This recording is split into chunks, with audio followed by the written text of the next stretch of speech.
தமிழ்நாட்டில் இதுக்கு முன்னாடி தனுஷ், ஜிவி பிரகாஷ், ஜெயம் ரவி இவரெல்லாம் டிவோர்ஸ் பண்ணாங்க நம்ம கேள்விப்பட்டிருக்கோம். அவர்களுக்கு கோப்புகள் எல்லாம் எதுவும் வெளியில் வந்து நீங்கள் பார்த்துருக்கீங்களா? அவங்க டிவோர்ஸ் அப்ளை பண்ண கோப்புகள் இதுவரையில் வெளியே வந்து பார்த்துருக்கீங்களா? தமிழ்நாட்டில் மட்டும் கிடையாது, ஒட்டுமொத்த இந்தியாவிலேயே முதல் முறையாக விஜய்க்கு அவங்க டிவோர்ஸ் அப்ளை பண்ணதான் வெளியில் வந்திருக்கு. என்ன காரணம்? யாருக்குமே நடக்காத ஒரு அநீதி விஜய்க்கு நடந்துகிட்டே இருக்கு காலங்காலமா அப்படின்னு நாங்கள் திரும்ப திரும்ப சொல்லிக்கிட்டு இருக்கோம். விஜய் அவர்கள் அரசியலுக்கு வந்ததுக்கு பிறகு அவரை சுற்றி நடக்கிற விஷயங்கள் எல்லாமே வந்து வினோதமா இருக்கு, சம்திங் ஃபிஷி அப்படியே தோண்டிக்கிட்டே இருக்கு. அதே மாதிரி தான் தற்போது நடந்திருக்கிறது. இது யார் வெளியிட்டது, இதற்கு பின்னாடி யார் யார் இருக்கிறா, இதற்கு அவர்களுக்கு என்னதான் தண்டனை அப்படிங்கிறத நம்ம விரிவாக பார்க்கலாம். வாங்க வீடியோக்குள்ள போகலாம். நான் உங்கள் யங் தாத்தா.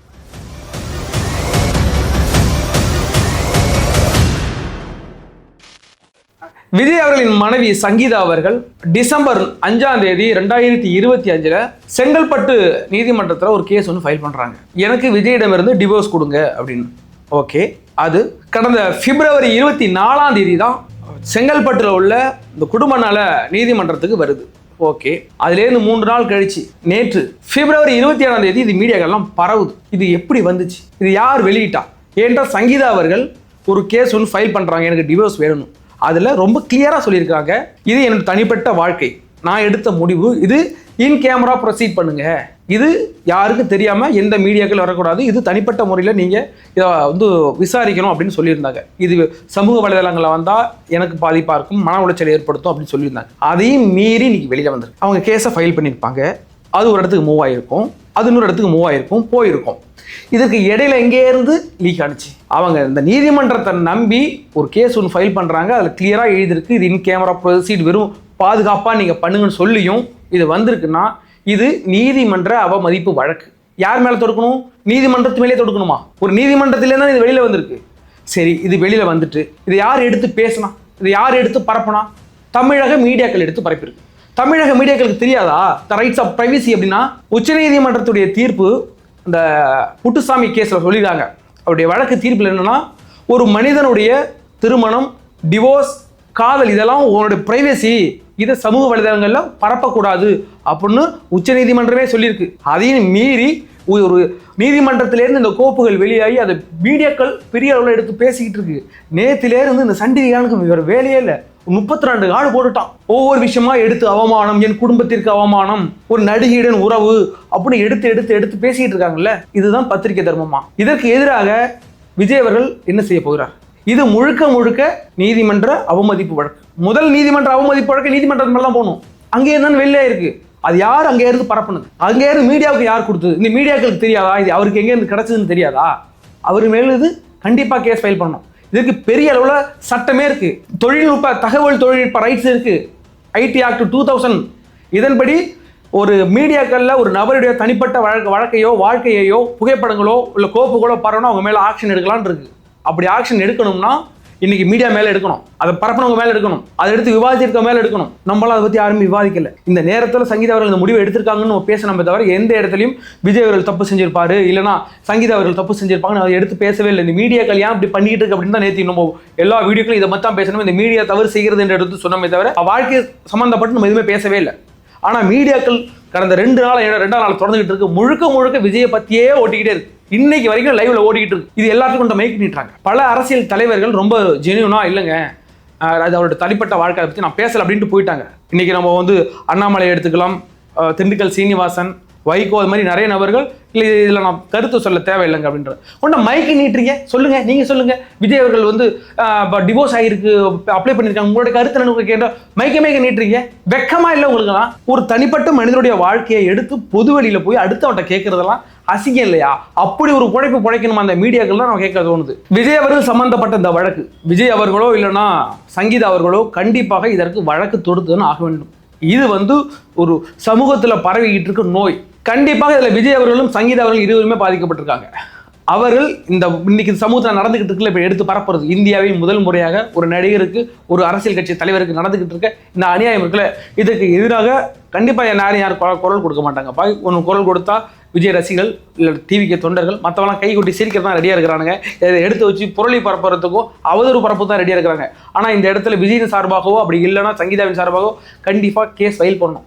அதாவது டெஃபமேஷன் கேஸ் கண்டிப்பாக ஃபைல் பண்ணணும். ஐடி ஆக்ட் 2000 அப்படி பிரிவு 66E பிரிவு 72 படி கண்டிப்பாக ஒரு தனிநபருடைய திருமண வாழ்க்கையோ இல்லைன்னா விவகாரத்து வாழ்க்கையோ இன்னைக்கு வெளியிட்டு இருக்காங்களே, அதன் மூலமாக யார் வெளியிட்டா, இது வெளியிட்ட மீடியா, இதை விவாதித்து கொண்டிருக்கின்ற தவறாக சித்தரித்து கொண்டிருக்கிற அனைவரும் மேலும் விஜய் அவர்களும் சங்கீதா அவர்களும் நடவடிக்கை எடுக்க வேண்டும். இது இன்னும் வரப்போறவங்களுக்கு இது மிகப்பெரிய ஐவப்பனதாக இருக்கும். அதுபோக நான் நிறைய வீடியோக்களில் பார்க்குறேன், நிறைய வீடியோக்களில் நான் விஜய்க்கு ஆதரவாக பேசுகிறேன், நான் இந்த இடத்துல விஜய் விட்டு கொடுக்க மாட்டேன் அப்படிங்கிற பேரில் சங்கீதா அவர்களுக்கு இடுக்கு விளைவிக்கும் வேலையில் நம்ம நிறைய பேர் பேசிகிட்டு இருக்க பார்க்குறேன். ஒரு பெண் என்னுடைய கணவரை எனக்கு பிடிக்கலை, நான் அவரோட பிரிஞ்சு வாழ்றேன்னு ஒரு முடிவு எடுத்திருக்காங்க.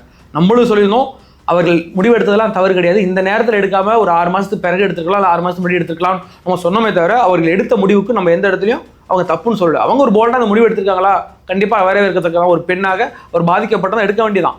ஆனால் இது நிறைய பேர் நான் பார்த்தேன், விஜயவருடைய மனைவி சந்தேக புத்தி உள்ளவங்க, அவங்களுடைய ஒரு மென்டாலிட்டி ஒரு மாதிரியான மென்டாலிட்டி, அதனால ஒரு யூக காரணமாக இப்படி பண்ணிட்டாங்க, இவங்களுக்கு இப்படி திமுக இருக்கு, இவங்களை திமுக இயக்குதுங்கிற மாதிரி நிறைய பேரை பார்க்குறேன். நான் ஒன்னே ஒன்று மட்டும் தான் சொல்கிறேன், அவர் விஜய் அவர்களின் மனைவி. நீங்களாம் ஒரு காலத்தில் அண்ணின்னு கூப்பிட்ட அந்த பெண். அதனால எனக்கு விஜய் மேலே இவ்வளோ பாசம் இருக்குங்கிறதுனால நீங்கள் இப்படி யாரும் தப்பாக வசப்பாடலை. நான் நிறைய இடத்துல பார்த்துட்டேன், ஒரு இடத்துல கூட சங்கீதா அவர்களே கெட்ட வார்த்தையில் யாரும் திட்டி பார்க்கல, அவ்வளோ இவ்வளோன்னு எந்த வார்த்தையும் சொல்லி பார்க்கல, அவ்வளோ டீசெண்டாக கமெண்ட் பண்ணியிருக்காங்க. நீ இந்த நேரத்தில் இப்படி பண்ணிட்டியம்மா, அண்ணி உங்களை நம்பிக்கிட்டு இருந்தேன், நீங்களும் இப்படி பண்ணிட்டீங்களே, நீங்களும் இப்படி பண்ணிட்டீங்களேன்னு சாதா ஒரு அண்ணன் என்னன்னு இப்படி பண்ணிட்டியமான்னு அந்த இடத்துல இருந்து அவங்க கேட்டிருக்காங்க. அதெல்லாம் தப்பு கிடையாது. ஆனால் இப்படி விவாதிக்கிறது கூட நான் தப்புன்னு தான் நினைக்கிறேன். ஒரு பெண்ணுக்கு அவங்களுடைய உரிமைக்கு பாதுகாப்பு கொடுக்கணும். அது இல்லாமல் அவங்க அந்த டிசிஷன் எடுத்திருக்காங்களா ஒரு பெண்ணா, அதுக்கு நம்ம பெரிய மரியாதை கொடுக்கணும். அதை விட்டுட்டு அந்த பெண்ணுக்கு சந்தேக புத்தி இருக்கு, நானும் சொல்கிறேன் 4 டீட்டெயில் சொல்கிறேன் அப்படின்ட்டு நீங்கள் சொல்கிறது அது அபத்தித்து உச்சமாக தான் பார்க்குறேன். சாதாரண எல்லா பொண்ணுக்கும் உள்ளதானே. யாரும் என் ஹஸ்பண்டு இன்னொரு பொண்ணோட அஃபேரில் இருக்கான், விஜய் மாதிரியான அழகான பையன் யாருக்கு கிடைக்கும், விஜய் மாதிரியான ஒரு ஃபெமிலியான பர்சன் யாருக்கு கணவனாக கிடைக்கும், விஜய் மாதிரி ஒரு நல்ல பர்சன் யாருக்கு கிடைக்கும், சங்கீதா அவர்களுக்கு கிடைச்சிது. அவர் ஏதோ தப்பு பண்ணிட்டாருன்னு அவர் நினச்சிருக்கிறாங்க. எவிடன்ஸ் கிடைச்சிருக்கலாம். நம்மளாம் போயிட்டு வீட்டில் உட்காந்து பார்த்தோம், அவன் எப்படி நீ தப்பு பண்ணுனா, அவன் விஜய் தப்பு பண்ணினார் சொல்கிறான்ல பார்த்த மாதிரி, அது எப்படி தப்போ அதே மாதிரி எங்கள் அண்ணன் தப்பு பண்ணலைன்னு அது உங்கள் நம்பிக்கையாக இருக்கலாம். ஆனால் நம்ம எதுக்குமே நமக்கு தெரியாது. சங்கீதா அவர்களுக்கு ஏதோ நான் எவிடன்ஸ் பார்த்துருக்குறேன், எனக்கு தெரியும் அப்படின்னு கொண்டு போகிறாங்களா, அதுக்கு நம்ம மரியாதை கொடுத்துட்டு நம்ம இதை இந்த நேரத்தில் போயிட்டு சங்கீதா அவர்களுக்கு மனநிலை சரியில்லை, அவர்களுக்கு சந்தேக புத்தி இருக்குது அப்படிங்கிறதெல்லாம் எனக்கு அதிலெல்லாம் பெரிய அளவில் உடன்பாடு கிடையாது. எங்கிட்ட இருந்தாலும் அதை எதிர்பார்க்காதீங்க. நாங்கள் இந்த விஷயத்தை எடுத்து விவாதிக்கிறதுக்கே நாங்கள் தயாராக கிடையாது. ஆனால் இந்த இடத்துல விஜய் அவர்களுக்கு அவதூறு பரப்பினா நாங்கள் பொறுத்துக்கிட்டு இருக்க மாட்டோம். விஜய் அவர்களை நீங்கள் தப்பான நோக்கத்தில் ஒரு அரசியலை இதை வச்சு நீங்கள் முட்டுக்கட்டை போடலாம்னா அங்கே நாங்கள் கொண்டு நிற்போம், விஜய் அவர்களின் பக்கம் தான் நிற்போம். அந்த இடத்துல நாங்கள் தெளிவாக நிற்கிறோம். இது நாங்கள் விஜய்க்கும் மரியாதை கொடுக்குறோம், அவர்களின் கருத்துக்கு மரியாதை கொடுக்குறோம், சங்கீதா அவர்களுக்கும் மரியாதை கொடுக்குறோம், அவர்களுடைய கருத்துக்கு நாங்கள் மரியாதை கொடுக்குறோம். இது எந்த இடத்துலையும் அவர்களுடைய பர்சனல் லைஃப் பாதிக்கக்கூடாது, அவருடைய பொலிட்டிக்கல் லைஃப் பாதிக்கக்கூடாது. இந்த ஒரு விஷயத்தை வச்சு நான் விஜய் லைஃப்பை முடிக்கிறேன்டா இப்போ கொடுக்க ஆரம்பிச்சாங்க. நேற்றுக்கு வரைக்கும் பேசிக்கிட்டு இருந்தார் விஜய் திமுகவா இல்லை டிவிகேவான்னு. அது நேற்று 5 மணியோட முடிஞ்சு போச்சு. மனிதநேய மக்கள் கட்சியோட தலைவர் பேசிட்டு இருக்கிறார். நிறைய பேர் அப்படிதான்யா இது வந்துச்சு, இது முடிஞ்சு போச்சு. இதை மாதிரி தான் கரு டைம்ல சொன்னாங்க, கருசேமா நடக்கும்போது அவ்வளோதான் விஜய் வாழ்க்கை முடிஞ்சு போச்சுன்னாங்க. எஞ்சி வரலையா? இதெல்லாம் சாதாரணம். இது 1000 பேருக்கு நடக்கிறது. ஒரு நாளைக்கு லட்சக்கணக்கான பேர் என் மனைவி என் கூட வாழ பிடிக்கலன்ட்டு போயிட்டே இருக்கிறாங்களே, அவ்வளோதான். இன்னைக்கு விஜய் அவர்கள் தனியாக ஒரு வாழ்க்கை வாழ வந்திருக்கிறார். அந்த வாழ்க்கை முழுக்க மக்களுக்கான வாழ்க்கையை நான் பார்க்குறேன். தன்னை நம்பி இத்தனை நாள் தன் மேலே அன்பு செலுத்தின தன்னுடைய ரசிகர்களுக்கு அவர் செய்ய வந்திருக்கிறார். வரட்டும், பார்ப்போம், செய்யட்டும், அவ்வளோதான். இந்த இடத்துல நாம் விஜயின் பக்கம் தான் நிற்கிறோம். எந்த இடத்துல அவர் அதிலேருந்து வெளியில் வந்தாலும் மீண்டு வந்து அவர் தன்னுடைய அரசியல் வாழ்க்கையை தொடரணும். மற்றபடி அவர் அந்த கேஸை அவர் டீல் பண்ணட்டும், நீதிமன்றம் சொல்லட்டும். அவங்க சொல்கிறாங்க வழக்கு விஜய் அவர்கள் மென்டலி டிஸார்டர் இருக்குது, அவர் என்னை கொடுமைப்படுத்தினார், மன ரீதியாக கொடுமைப்படுத்தினார், உடல் ரீதியாக கொடுமைப்படுத்தினார் அப்படின்னு நிறைய சொல்கிறாங்கல்ல. அது எல்லாத்தையும் உண்மைன்னு நம்பவும் முடியாது. ஒரு பெண் வழக்கு தொடுத்துறாங்க அப்படின்னா, ஏற்கனவே ஜானி டெப் தெரியும்ல உங்களுக்கு, ஜாக் ஸ்பேரோ, அவங்க மேலே ஒரு வழக்கு தொடரப்பட்டது. என்னுடைய கணவர் போதைக்கு அடிமையாகி என்னை டார்ச்சர் பண்ணுறார், செக்ஷுவலி டார்ச்சர் பண்ணுறாரு அப்படின்னு சொல்லியிருந்தாங்க. கடைசியில் நீதிமன்றத்தில் விசாரிக்கும் போது அவர் பொய் வழக்கு தொடுத்துருந்தான்னு கடைசியில் ஜானி டெப்புக்கு ஆதரவாக வந்தது. அதே மாதிரி சம்பவம் நடந்துச்சுன்னா நமக்கு எதுவுமே தெரியாது சார். நம்ம ரூமில் உட்காந்துட்டு நம்ம நிறையா சொல்லலாம், விஜய் தவறு செஞ்சுட்டாருன்னு சொல்லலாம், விஜய் தவறே செஞ்சிருக்க மாட்டார் எங்கள் அண்ணன் சொல்லலாம்.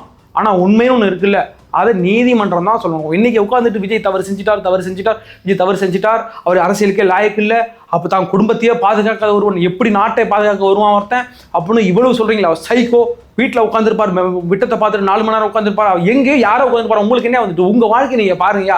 விஜயன்ற நபரால் உங்களுக்கு எதுவும் பாதிப்பு வந்ததா? அவர் வந்தாரு, மக்கள் தேர்ந்தெடுக்க போறாங்க, மக்கள் ஓட்டு தேர்ந்தெடுக்க போறாங்க, பிடிக்கலன்னா போறாங்க. நீங்க உட்காந்துக்கிட்டு விஜய்க்கெல்லாம் சர்டிஃபிகேட் கொடுக்குற அளவுக்குலாம் நீங்க எவனும் யோக்கியம் கிடையாதுயா.